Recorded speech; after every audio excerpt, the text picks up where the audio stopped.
As you can see, I had already pulled it up. Victory Loves Preparation. Right there, that's the video we're reacting to. If y'all know, y'all watch my streams, y'all know I play Destiny. I've been playing Destiny since the D1 beta. Seasoned vet. Accolades, achievements, all top tier, god tier. I like to call myself the esoteric of console, the esoteric of Xbox. Solo flaw, all the dungeons. Got the emblems for all the dungeons. So, you know, hey, I'm that boy when it comes to Destiny.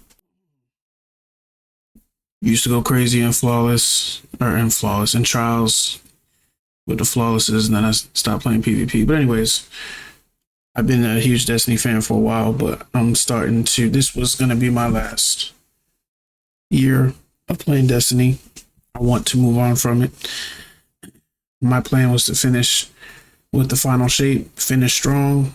I took a break from Destiny, then I got back into it during Lightfall. Like I took a break right before Lightfall came out, or really right when Lightfall came out was when I stopped playing. And then like a year later or so, I got back into it, finished everything with Lightfall, caught up, and then I said final shape is it. I'm done. After final shape, in that year of content, I'd be finished and calling it quits. I'm just ready to move on. It's time. I'm looking forward to Marathon. Hopefully it's good. Just looking forward to new stuff, new games, new stuff. But this video been circulating around how I fell out of love with my favorite game, and it's talking about Destiny. I personally never even heard this content creator. It's my first time hearing about him, but it resonated with me and I think a lot of other Destiny players. So I wanted to check it out. So here we are. Let's get into it. Here we go. Oh, right. Yeah, of course. Okay, thanks. I hear that's pretty good. Yep, thanks. Yep, okay. Right, yes. That cost $20. Gambit, yeah, of course. It costs $20. Oh, well, that's good to know. Good to be back. You gotta admit, this video would be better if it was in Chinese. You gotta be real with me on that. Well, I'm working on it, and I'm here to help you too. You're getting 96% off one of the biggest language learning apps in the world. It's Mondelez's limited. Bro, why does my green screen do that, bro? Come on, lock in, lock in. Man, there really was something special about green screen, wasn't there? Just the feeling of it. I'm nostalgic for it now because I really like playing it, but I was nostalgic for it like a week after it came out. And people can relate to that. But why? How did they make that happen? Maybe it's got something to do with how much Destiny drew from the cultural titans of nostalgia, things that were old and loved. The Wild West, Star Wars, high fantasy, Halo, the closest thing to the musical character of John Williams in The Lord of the Rings that a video game score had ever been. And shit, not only did one of the Beatles help compose it, he sang for it too. Destiny was made from old love. But beneath the aesthetic was also a heart, that division of Tolkien and Star Wars between fundamental forces of light and dark, an elevation of heroes and legend, an endorsement of hope. None of which made Destiny good, but perhaps refreshing for its unusual sincerity. What other Western action game, what other shooter would have been willing to center itself without irony on something that might have seemed so naive, so childish to the gaming culture of the time? What other game like this would have called itself something as unmanly as Destiny? This was something old, but here it was something new. Destiny was familiar, but it wasn't generic, and despite its nostalgic inspirations, it did not have its mind stuck in the past. Destiny's past was dead. The old world was ruins and we could never go back. This was about going forward, into a new world where things were strange again. Guardians were cast as timid explorers scratching at the edges of vast cosmic mysteries, all so much bigger than us and the tiny enclave of humanity we fought for. Everything was a mystery. Out there, stalkers from ravaged galaxies away hunted in the wastes of Earth, and the outer worlds that once belonged to us. Out there were dragons that could make a wish come true, machines that stole time, and philosophies with fangs, and we were walking into its open jaw to buy time for our dying god. Everything was just hanging on. Everything loomed. But the music in particular understood that there was more emotion to be found in that than fear. There was beauty, untold and divine. There was hope for our people. Feelings as simple and bright as curiosity and wonder. The possibility of adventure. Humanity was lost, but Destiny thought it would be a beautiful thing to find something new. The story Destiny told with words was kind of awful, and the parts that weren't awful were all on the lore cards, none of which could even be read in the game. But if you listened to Bife, you were sure to be glad, because this was some premium shit, man. This was Seth Dickinson before Seth Dickinson became Seth Dickinson. And so My Name is Bife became My Name is Bife, and a million people would come to him. Bife is that dude. Okay, he's him.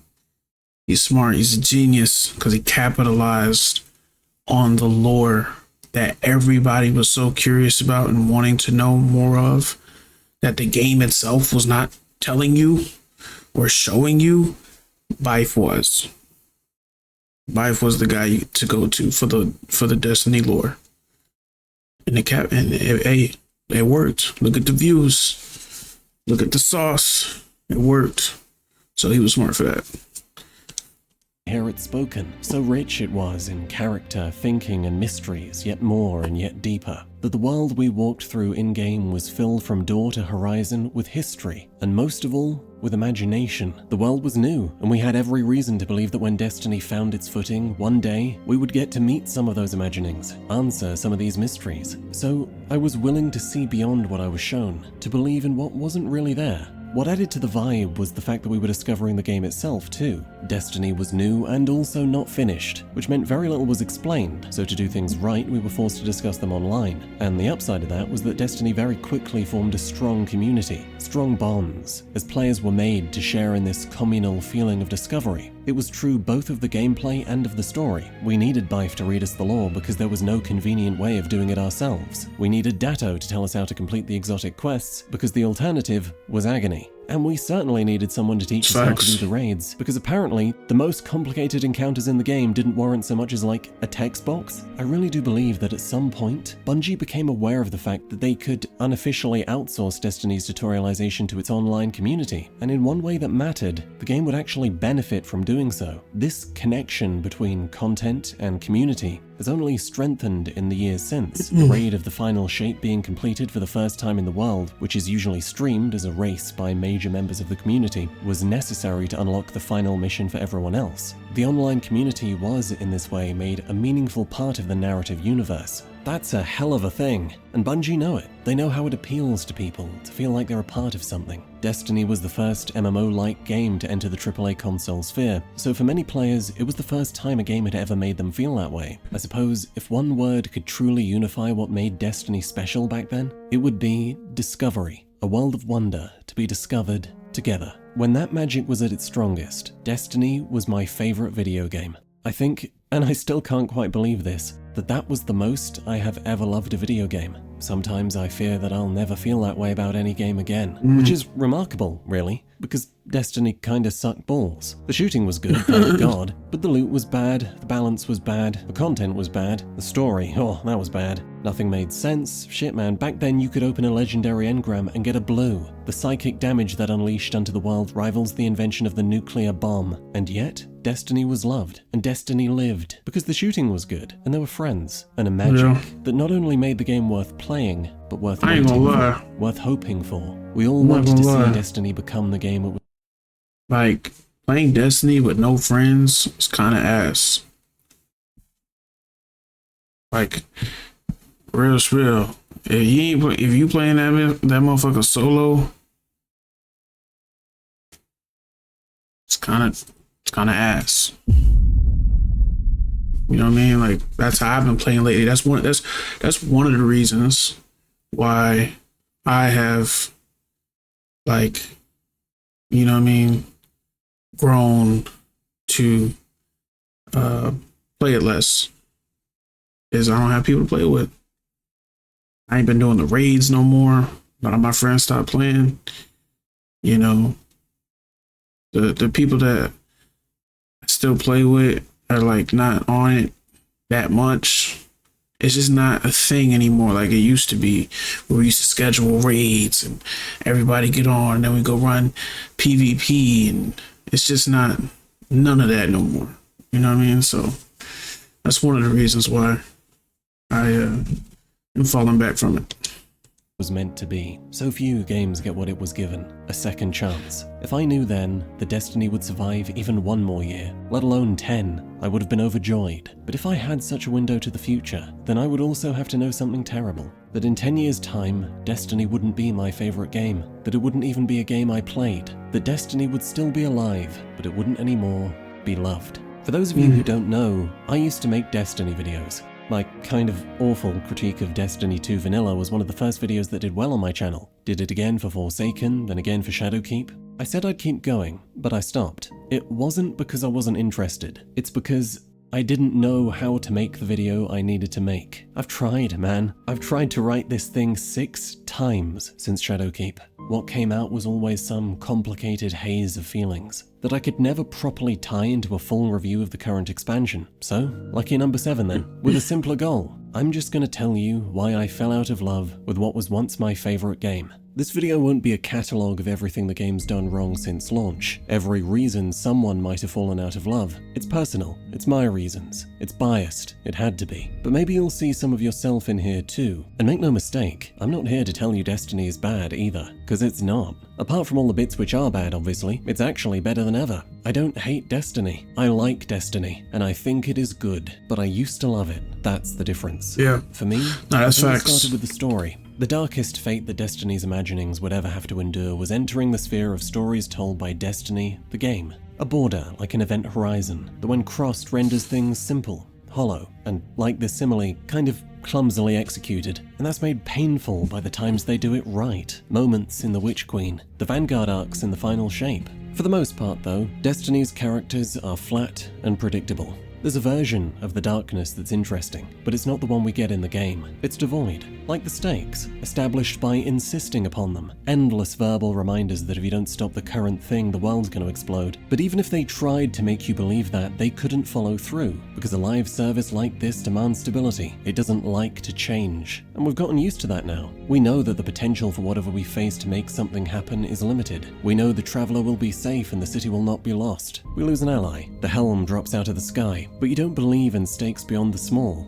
The plots. Made mostly of contrived complications. Here's the thing you need to do. But to do that, first, shoot the 3 sacred fuckos in the 3 sacred caves. Why? Because I said a bunch of big fantasy words like the Veil and the Radial Mast. Okay? Don't make me say another one. Don't make me say fucking paracausal, because I will. Now go on, get moving. The storytelling, so primitive. Even now, we jolt from pre-rendered CGI cutscenes that look nothing like the game itself, to inkblock cutscenes, to in-game conversations, to text boxes appearing next to the in-game characters, and you're just supposed to buy into the idea that it's a continuous experience. Through the unusual mechanics of the dungeons and the raids, Destiny is able to make the arcane character of its world something you can actually experience through play. The only time the Vex have ever been intimidating is in the Vault of Glass, where you're forced to hide from the Gorgon stalking the depths of the maze, waiting to eat their victim from time. The Abyss makes darkness a physical weight that slows your frantic dash from light to light while a chattering horde screams from the shadows, following only seconds behind. It feels to play about what I imagined when I first looked into the Hellmouth. Even the more creatively restricted boss encounters were mostly able to deliver on the otherworldliness of these beings by asking the non-obvious of you. Oftentimes an almost esoteric ritual is practiced to access the damage phase. The world never seems larger, stranger, its premises never more convincing than they are when they are expressed through gameplay. It was always going to be difficult to tell a story about paracausal forces and minds beyond comprehension through the medium of an FPS MMO, because whenever we got close to those things, we would need to be able to shoot them, and for that to happen, they would need to be reduced to a form that could be shot. The darkness, this paracausal entity, would need a head for damage phases and a mouth to scream no. I mean, it's not like Bungie had to make it look like that. You know, sticking anime eyes and a monobrow and a spunk splash wouldn't have been my first choice, but the point is, it was never going to feel quite right to defeat a being like that with a gun. So the fact that they even got close is remarkable, and that's made very clear when there's nothing but a gun. Didn't feel right at all to kill Courier in a seasonal mission or the worm god Zol at the end of a strike. Only sometimes does Destiny maintain its standard of interactive storytelling outside of dungeons and raids. And because outside dungeons and raids is most of the game, and because most people won't engage with dungeons and raids at all, there's only so much the gameplay can do to help with Destiny's narrative shortcomings. And in fact, when you look at the game's normal mission content, the standard of storytelling ain't always so much lower as it is low. Not bad, but not really doing anything good, perhaps in part because of open world design. Anything that takes place in an open world environment or that could be accessed from an open world environment, which is a lot of Destiny, can be returned to at any time. For that reason, nothing can be specific to any particular narrative moment. It's also the case that open world space probably isn't going to change very much either. It needs to be consistent, permanent, static. That's limiting. Destiny's storytelling then ranges from remarkable to remarkably flat. It was the final shape that found a way to buck the trend. Carl never really thought much of his credit scores until he got Credit Karma and used his scores to score. Alright, lock in. What the hell?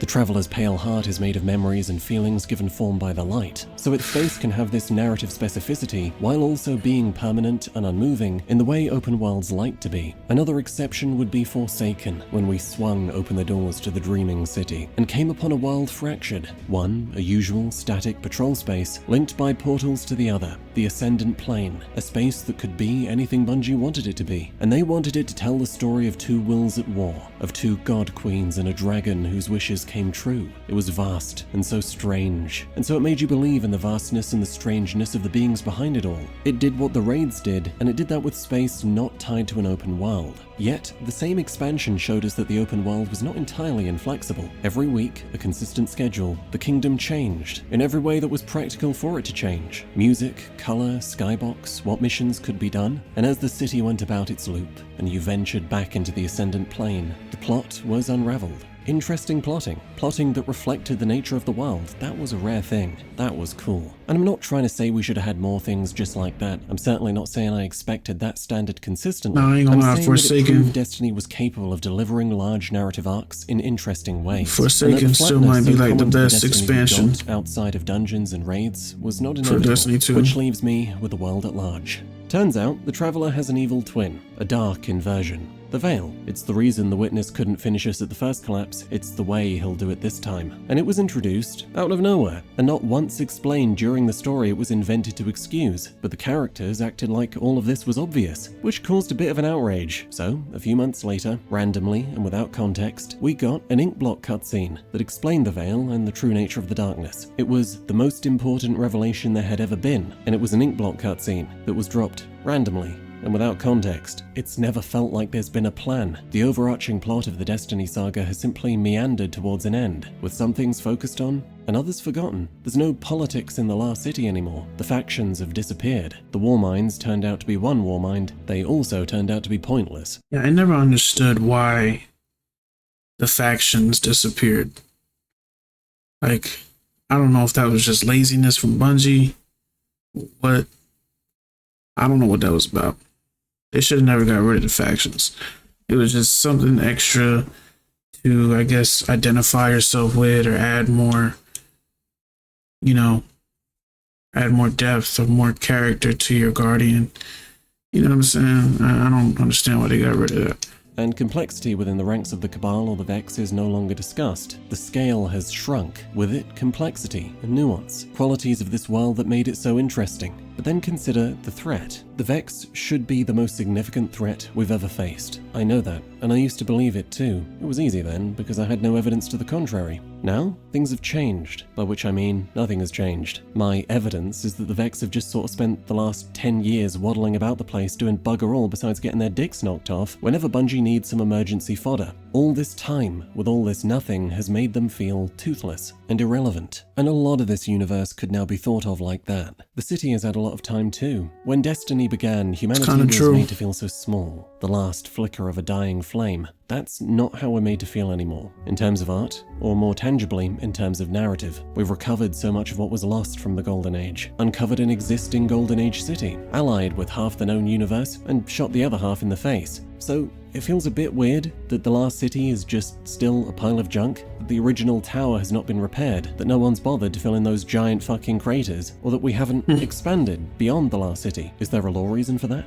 If there is, it would be really good if it was in the game. It's a further problem that not really knowing what humanity's situation actually is makes it hard to get a grip on whatever stakes could still exist, which is made even harder by our continued distance from the people of the city, or non-guardians in general. We have moved from questions to answers. We have met Destiny's imaginings and its vast horizon. We have spent 10 years watching it change and climbed a ladder for that long made from the bones of its gods. And to be honest, it wasn't that vast, or strange, or interesting, or emotional, and I don't really believe in it anymore. I felt so rarely what I hoped to feel when I was sold on this world in the stories told by the game, and too rarely did I feel anything at all. Those vast mysteries faded as the saga pushed towards close, but the answers we found did not fill the hole they left, and my willingness, back when there was nothing but wells and lore, to see beyond what I was shown was not often enough rewarded. And I know nothing can ever really live up to what you imagine or what you hope for. I was always going to be a little bit let down, but this wasn't just a little bit. And there's not much left. Destiny expects us to believe in a future, even with the darkness defeated. But while the world was slowly demystified as the years have gone by, it hasn't grown that much. It hasn't gotten much bigger so that the horizon might keep pace with our reach. There's not much left in the world that makes me wonder. Not much ladder left to climb, but even if there was, the trend's been set. I know I'd likely be disappointed with what I found. This isn't a world about which I think anymore. My imagination has gone silent. That's one kind of death. Perhaps some part of the flatness of Destiny's narrative content was a motivated choice. Small and simple is a lot easier to follow, and that matters, in large part because this is a multiplayer game. Multiplayer. Lightfall was mid. It was. That was, remember, I said I stopped playing when Lightfall came out. And then I saw like the bad reviews and like so many people shitting on it. And I was like, all right, so I wasn't in a rush to come back necessarily, but when I did and I played it, the Strand subclass is great. I love the Strand. Aside from that, it was pretty mid. Means social interaction. Social interaction is distracting as hell, which creates a powerful incentive to write simply and without subtlety, to make it easy to keep up from a distance. I wonder if this notion of being easy to follow at a distance is why Destiny's really struggled to deliver on one of its core intentions, to question the traditional association of light with good and dark with evil. Endlessly will the game say to you that that's what's happening, but it just won't give up its coveted simplicity. So the most you get is the idea that maybe we shouldn't trust the Traveler completely? Bump it down to like 95%. While Destiny continues to reward our faith in the light, and makes most things that align with or are of the darkness as evil can be. The witness bleats in all the usual ways about how the weak deserve to die and the strong deserve to live. His top man is called Nezarec, the final god of pain. Is he just misunderstood? His final shape is supposed to tempt because it would mean the end of suffering. But in practical terms, the end of entropy is another way of saying death. His plan is to kill everything. You can see how empty all this has been when you look back on the last 10 years and ask yourself what you've learned. Okay, so the Traveler isn't entirely altruistic,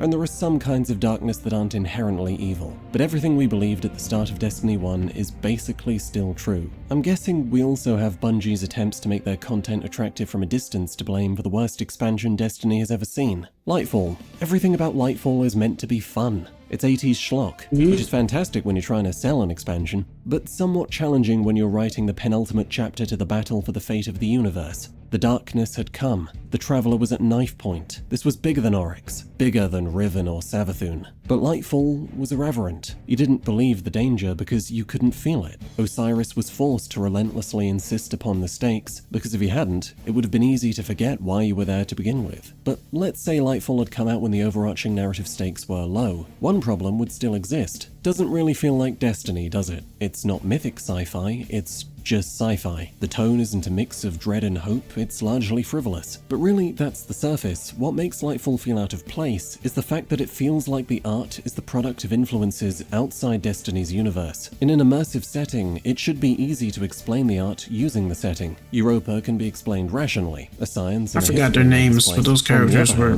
Arkham Asylum can't fucking very well be pointless. explained rationally, but it can be explained expressionistically. It's an expression of the characteristics of Arkham Asylum. Now, how do we explain Lightfall? The 80s So pointless, stuff. I don't Where does even that remember come their from? names. Why does Neomuna look like that? Why the B-movie aesthetics in the story? Why does Nimbus talk like a 21st century teenager? The answer is Nimbus. because Lightfall is the fun expansion. The art seems to come, in large part, from something outside the confines of Destiny's universe. And that's what feels wrong. Yeah, it was that just- here, the world feels made for its audience just weird. instead of its inhabitants. Which it Unnecessary. is, of course, but you want to be able to forget that. Lightfall is the worst this has ever been. It is an exception. And yet, it is not the only reason that Destiny's artistic identity has lost a certain amount of focus.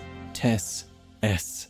Everis. I'm so tired of Tess shitting Everis. Because now the game is fucking filled to the brim with overwrought baubles meant specifically to look unlike what everyone else is wearing, to look more than the common wear. And it does, but it always looks less than Destiny. The problem not being that Guardians aren't the arcane outlaws they used to be, but that they can no longer really be described as anything other than space heroes, I guess. And since everyone gets some Eververse content free, and everyone's likely to use what they get, we find ourselves surrounded by ships and sparrows and armor and effects so removed from Destiny's baseline that Destiny's baseline has almost disappeared. Things that don't look like they belong in this universe have become the norm. Emotes serve a powerful social design purpose. Finishers have a mechanical role. Both have reason to be here, and neither had to look out of place in Destiny. But they often do, because Bungie wants people to buy them. Transmat effects and ghost projections, however, were always going to look a bit weird, but they're here because Bungie wanted more types of thing to sell. Tess has spread her corporate herpes all over the tower for the past 8 years, and it has corroded Destiny's identity like an acid. But what if it's also gone he a ain't little bit one, worse? no, he ain't That's a one. tricky one. Because depending on the tone, Microtransactions Destiny started might have been going punching at crazy. all-time That was another highs. turnoff. Savathun's Throne World, That was the another light-drenched turnoff. Hive Queen's Dream Cathedral, where the Hive at their most demonic contrasts with that same architecture shaped into something holy. Symmetrical, beaming white, which highlights for our horror the acceptance of their evil into the light. Or the Traveler's Pale Heart, which is constantly unique, constantly changing, and rich with specific narrative meaning. Yeah, when the glazers and haters of Destiny both share the same praise of the art team and bring it up like a tick, they ain't wrong. But not all of the new stuff is quite this good. Like Neomuna, it's pretty, but Destiny is supposed to be more than just that. As much as sin is the fact that it's completely generic. It's a sci-fi city with an 80s vibe. And that's it. We see that it's powered in part by Neptune's winds, that's pretty cool, and that the population is digital, but that's only used as an excuse to avoid having to render them. And it's not like they didn't have a decent source of inspiration. Not only is it set in the Destiny universe, it's set, as it clearly knows, on Neptune. A planet as dark and violent and lonely and large and as beautiful as that. The problem with being generic is that it makes the world expected, and one of the best things about Destiny is discovery. The word Bungie used to use was adventure, but adventure doesn't work if you know where you're going and what you'll see on the way. Take Europa. Unlike Neomuna, I really like Europa. Its biggest problem is probably just being a little underbaked, but it does share with Neomuna the problem of being expected. It's just Europa. It's made out of ice. There are also some glaciers, some snow, and some frozen water. But Venus? Man, that was not what I expected. The Traveler was such a powerful creative tool. Nowhere it touched was forced to be usual, and Venus kept itself unusual as we pressed past the Ishtar Collective and found ourselves in the regions of the Vex, just like we do on Europa. Difference being, these are as usual as Vex structures can be, and on Venus, there was that. A great big fucking question towering above the surface. Other difference being that on Venus, the Vex were new. On Europa, they're not. That's a big privilege to lose, and it means we need to see something different. Bad?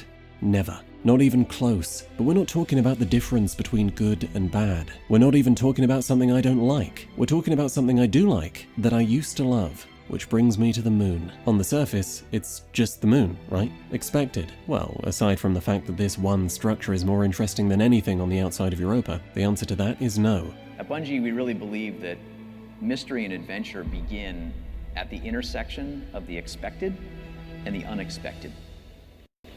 At places in the world where strong visual themes collide, where the familiar meets the strange.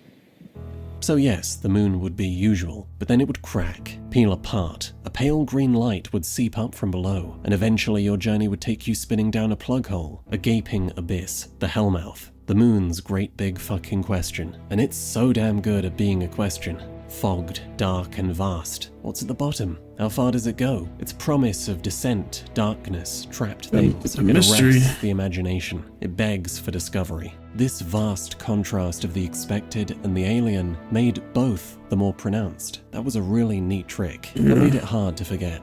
Compare the Hellmouth to the Red Keep. A lot of mystery is what made and both Destiny do a 1 fantastic so job of good. making you want to go there. Instead of don't you want to see what's at the bottom, it's don't you want to get to the top. But there's one more thing. The Hellmouth is a mystery. It's alien, unlike anything we've ever seen. The Keep is a keep. I want to get inside, but I know what I'll find. We've got keeps on Earth, which, contrary to its intent, makes it less intimidating than anywhere else on the moon. That's the problem with the art of Shadowkeep. It misunderstands that what made the moon unsettling was also what made it interesting. Its strangeness, the unknown. There are literal ghosts now, and screams, and they even throw a couple bricks at the violins for that classic horror sound. But now we know what's there. Now we're less lonely. We go on nightmare hunts, but we're exclusively hunting monsters we've already fought in the first game. They built their horror-themed campaign exclusively out of the familiar, and the result is an expansion that completely undermines what they were trying to double down on. Then look at the colors. Destiny chose its colors with purpose, autumnal and faded to present a feeling of history, of weatheredness, to make its world seem ancient and in that sense vast, to make the collapse visible and its effects clear, to help the weapons and armor feel like the stuff of legend. Destiny 2 chooses differently. Its colors are much bolder, things stand out a lot more, but something was lost in the process. I do think it's made the world feel smaller, in the sense that it doesn't make its age as clear, and I wonder if that was the right move. That's an interesting for an take. expansion meant to host feelings of fear.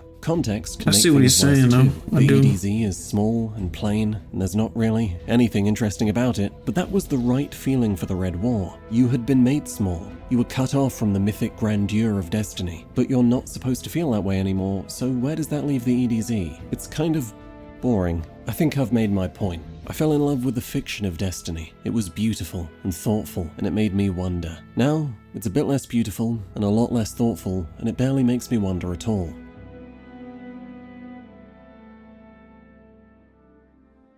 Sometimes the spark came back, sometimes I got what I hoped for. Some parts of Destiny 2 are amazing, but most of the time, it isn't. Most of the time, it's something I like, not something I love. And that's really all I'm here to say, that I don't love a thing I used to love that much. And goddamn, does it hurt. If this were a critique of the state of the game, I would talk about how it has taken an excruciatingly long time for Destiny to make significant gameplay improvements. The build crafting is better than ever, so are the dungeons and the raids, but in comparison to most games with loot in it, Destiny's non-exotic loot still isn't that interesting. And I would make sure to praise Bungie for having solved one of Destiny's oldest problems, content droughts, or more simply, the fact of not having anything to do. And I would go on, but those aren't the things that made me love Destiny, nor the reasons why I don't anymore. They are simply what I do or do not like about it. And if it was someone else making this video, it might be the other way round, or something else entirely. Destiny is many games to many people. It contains more genres of experience inside of it than any other game like it, such that two people can tell you they're big fans of Destiny and barely share an experience in common. It's a competitive shooter and a cooperative shooter and a campaign-driven shooter and a looter shooter and an open world game and an MMO. Each aspect canonized within the same narrative universe. The sheer breadth of Destiny has always been one of its greatest appeals. But what was truly special was not how many kinds of game it was, but what kinds of game it connected. Destiny was the first MMO to also be a AAA game, the first Halo to also be World of Warcraft, the first Call of Duty to have raids and an endgame and social spaces, the first World of Warcraft to make sense to someone driven above all by action, gameplay, narrative, and immersion, or to even Bungie be changes the playable game, on an and every Xbox time or they drop a PlayStation. And likewise, it new was the IP. first Halo for Spreadsheet Jimmy and Stat Boost John. It was a bridge between two spheres of gaming, until then separated by preference and platform. Destiny was a portal to a whole new world. If anything made it attractive to the mass market, that was it. I suppose then one of the things I loved most about Destiny was always going to fade away. It was new, truly new. Nothing stays new for long. Thing is though, being this much stuff at once, it is, and it always has been, one of Destiny's biggest challenges. It means compromise, in part because resources are spread thin, but also because of conflicting design goals. Simplicity takes from complexity, live service takes from narrative possibility. design for multiplayer takes from design for single player. Quality, which you need to be Halo, takes from quantity, which you need to be an MMO. Immersive loot takes from interesting loot, and balancing for he's PvP cooking. and for PvE at the same time makes both more challenging. It means leaning toward either might harm the other. Remember when Destiny finally built a competitive environment, and it ended up sterilizing the rest of the game for a year? Destiny isn't the best at almost anything it does, because it can't be. But it is the best at being all of them at once, which is why it's very easy to be attracted by Destiny, but it's also very easy to be frustrated by it, if your interests aren't spread as broadly as Destiny is. Nah, imagine being like a new player who's never played Destiny before. You would probably like think it's the best game in the world, or like one of the best games you've ever played instantly. You know what I'm saying? Like you would automatically feel like, how are people hating on this game? How, you know what I mean? But if you're a veteran, you've been a person that's been playing Destiny for years, especially since D1, then you would like, you know what I'm saying? You would understand.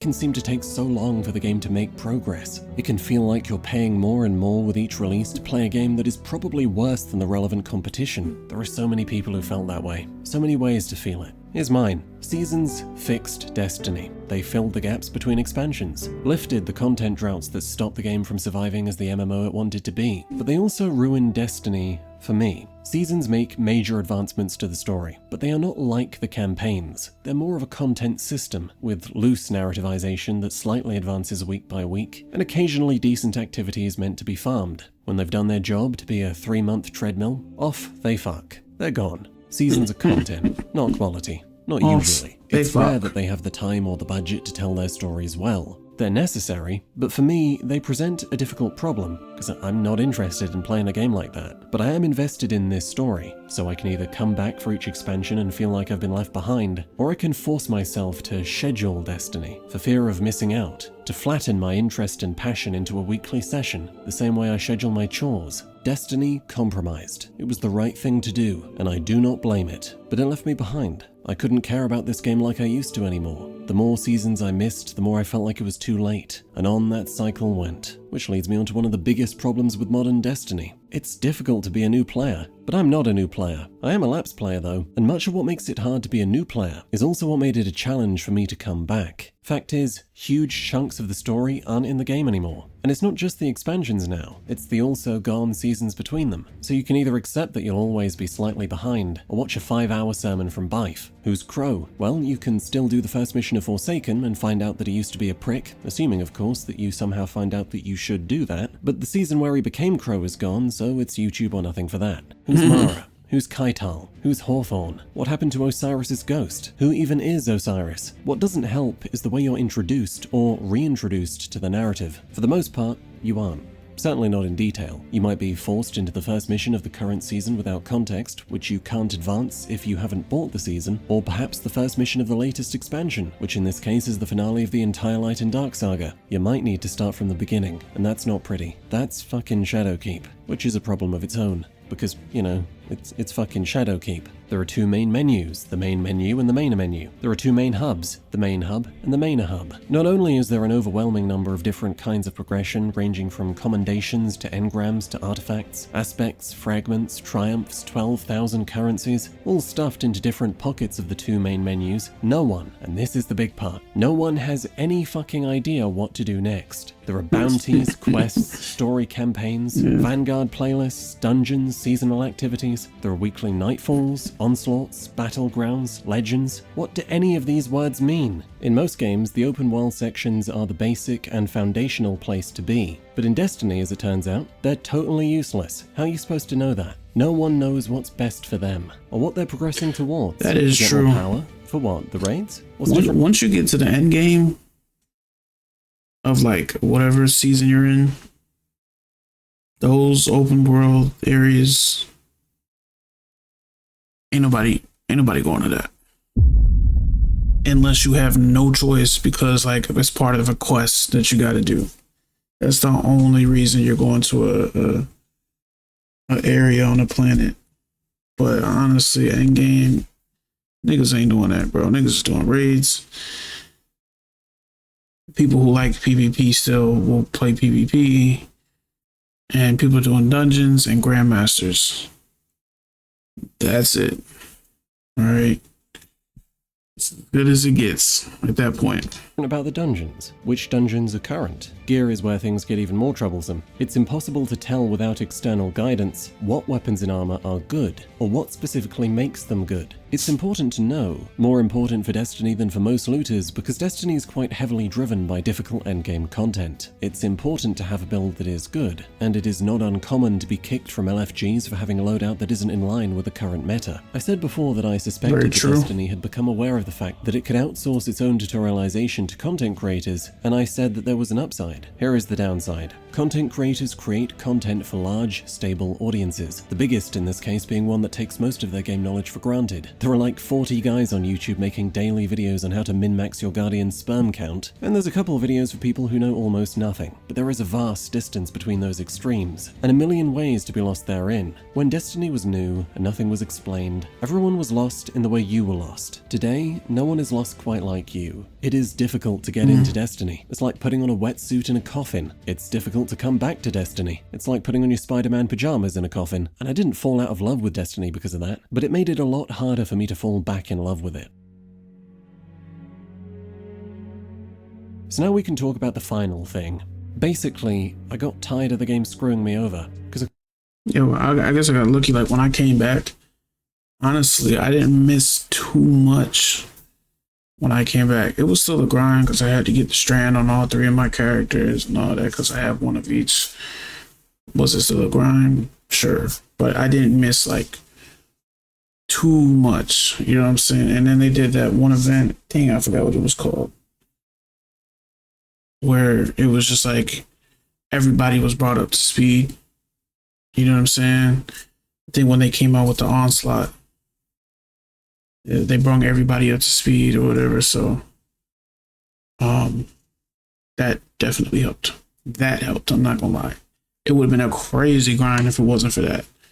Of course, we didn't just give Destiny a second chance, did we? When Destiny failed, we understood. We thought Bungie were the good guys and Activision were the bad guys. And when The Dark Below launched its pitiful content for $20 and called itself an expansion, we understood then too. It would be a hard road to recovery. And it took so long for Destiny to move forward an inch, but you know, the engine was bad, so what can you do? Then came the Eververse store. Now that needed some heavy-duty cope. They were going to fund free content updates. Oh right, there'll be an upside to the company making a boatload of cash in the worst way possible. Well, that's good to know. And it won't get worse, because they wouldn't do that. Hey, I was on board. Love makes you stupid. And then it all happened again with Destiny 2. XP throttling, Curse of Osiris, the fact that the game wasn't... God, Curse of Osiris was so bad. Incredible. It was Shadowkeep that broke me. This truth that Destiny was worth hoping for had become the meta-narrative of the Destiny community. And I was still grinding that shit like a dumbass too. Together, and we used it to make sense of this or that year's failure. It told us that there was some kind of villain, something we imagined to be holding Bungie back. And if only this thing were defeated, the game would finally meet a divine potential. The baddest villain in our mythology was Activision, and after Forsaken, Bungie were going independent, so things would be good now, right?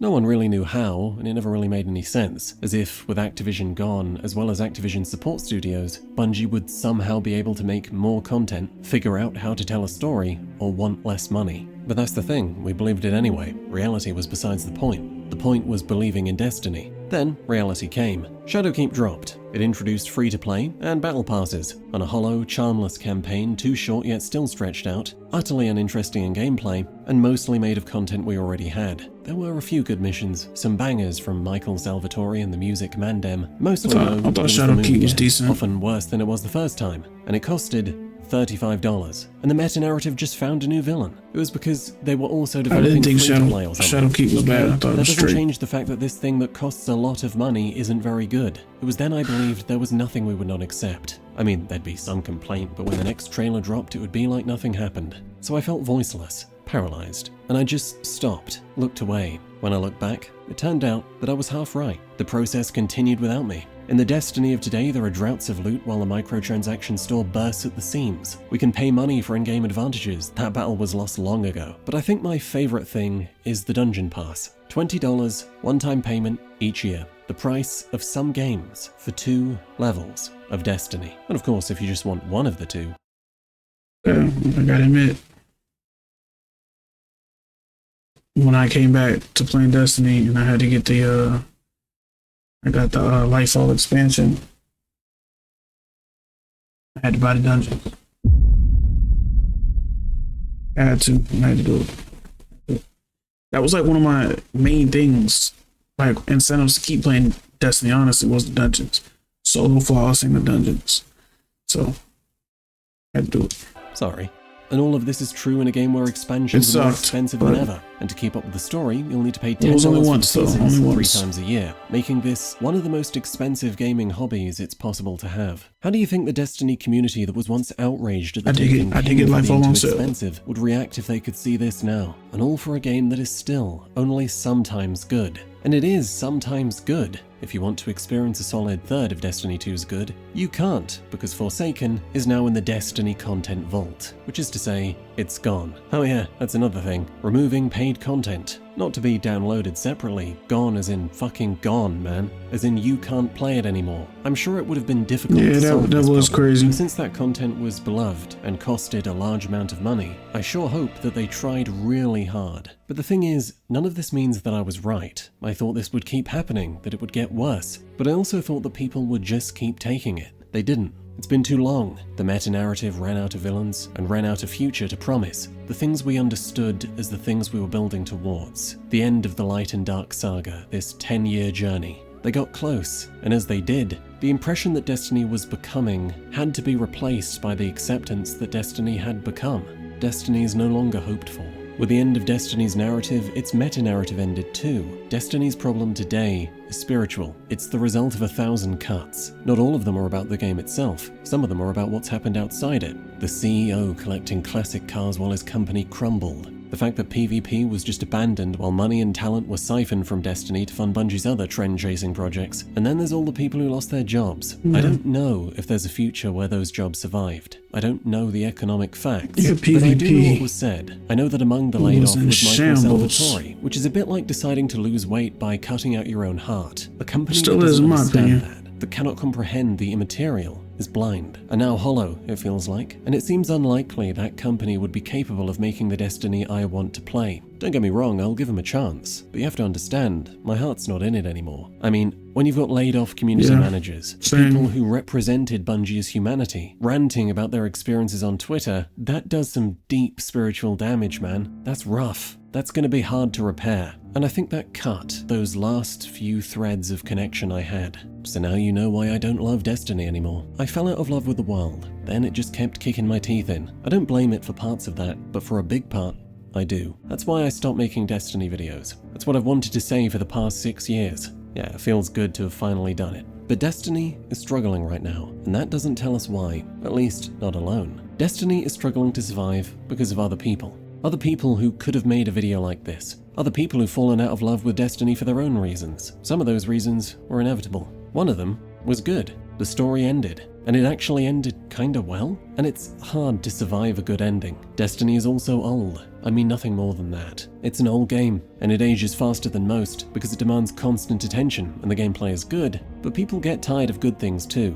It's been 10 years, man. Some of it wasn't inevitable, but that doesn't mean it wasn't difficult to avoid. Seasons are structured well. They do what they're supposed to. But now that Bungie has a structure that works, it never changes. It hasn't changed for such a long time that what has come about is a sense of routine, of predictability, a knowledge that whatever it is you're doing right now, you'll be doing the exact same thing in a few months' time. And from that, a sense of pointlessness. The future is another thing. People struggle to believe in one. The material significance of the layoffs is a company much less capable of making Destiny. And because the universe has failed to repopulate itself with scale, intrigue, and threat, there's the feeling that there's nowhere left to go, no ladder left to climb. Then there's the loot problem. Destiny being old means that the most experienced players have had enough time to get all the best stuff. Stuff that's so good, the Bungie struggled to top it without breaking the game. There isn't that much for the hardcore fans to chase anymore. One way of fixing this would be a reset, and a sequel would provide the kind of reset that people would be willing to accept. But to do that, Bungie would need a huge amount of money and time and people,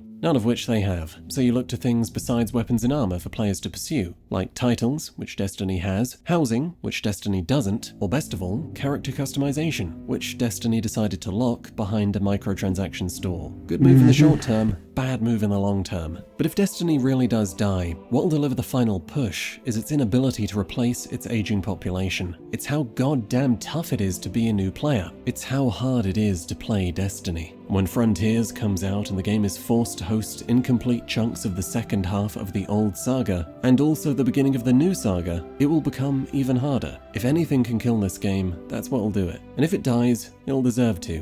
But the thing is, I don't want Destiny to die. Because that would be immature, but like, I don't hate it. I don't even dislike the game. Honestly, it's pretty good. I'm just frustrated with it, disappointed in it. Sometimes I've been appalled by it, but I don't hate it. I hate that I don't love it anymore. It's complicated. Yeah. It's more complicated. I know exactly really what you're talking want about. Frontiers to be good. I want nothing but the best for Destiny. I still want to love this game again. I don't think it'll happen, but I want it to. I'm still hoping. That's tough, because that's how I've always felt, and it's let them get away with everything. It's had me open my wallet year after year to pay too much for too little. It wasn't even Bungie who made half the best things about it. All those moments from raid LFGs, playing with friends, belonging to a wonderful community. And here's what's really tough. It was worth it. $40 for good memories? That's some of the best money I'll ever spend. Destiny is worth more than its own content because it is a social platform. It always has been. What am I supposed to make of that? I have no idea. I don't think there's a simple answer. If I hadn't accepted that, this video would have cracked and shattered like all the times I tried before it. The last bit of complicated I've got for you is this. I've never fallen out of love with a game before, because most games don't change enough for that to happen. Arkham Knight is still the same game it was a year ago, and it'll still be that game in 10 years' time. But the most I ever loved Destiny is gone. I mean, Forsaken is really gone. But what about the first game? You can play it again, but you can't bring back the people who made it special. Its questions can't be unanswered. It can't be rediscovered. In some part, Destiny wasn't a game, it was a moment. The best of its times were times. Times change, moments pass, people move on. Then that moment becomes a memory. Destiny is dead. I'm not used to games dying. He ain't It's saying sad, nothing but wrong. not wrong. Destiny No is point. alive. For now, at least. Many things make it worthy of that life. The gameplay, the sheer amount of content, heresy, which is shockingly good as seasons go. Will Frontiers be good? I don't know. Maybe.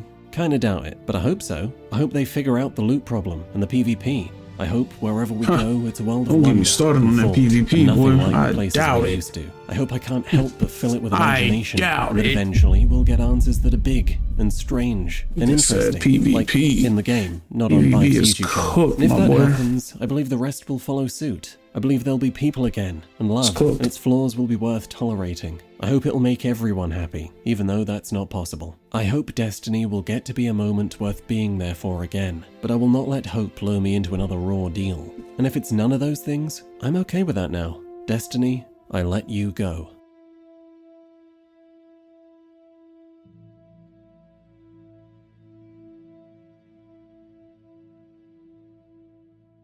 Special thanks go out to Ren's Reviews for so much of this video's Destiny 1 footage. Nah, And he for my went crazy. patrons, L. Hudson, Lex Williams, Andre Baltuta, Holy Shift, Dennis He went Williams, crazy. I'm giving him Combat a like. Combat, John Lemley, Dylan Schaefer Murphy, The Last Great Opium Den, Have a Nice Day, Dan Walker, DJ, Weak Sentry, Those are just shout outs.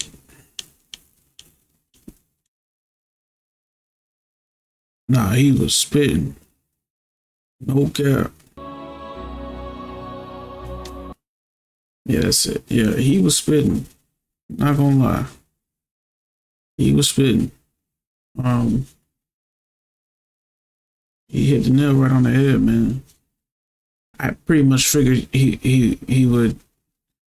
This video would explain exactly what I've been saying. Okay, I agree with pretty much everything he said. I haven't heard one thing I didn't agree with, except for all the. Yes, he didn't really like Shadowkeep. I thought Shadowkeep was okay. It was something different. With the champions and all that stuff. I think that's when they brought out champions. But other than that, man, he was completely accurate. So It happens, man. I'm in the same boat. Fell out of love with Destiny.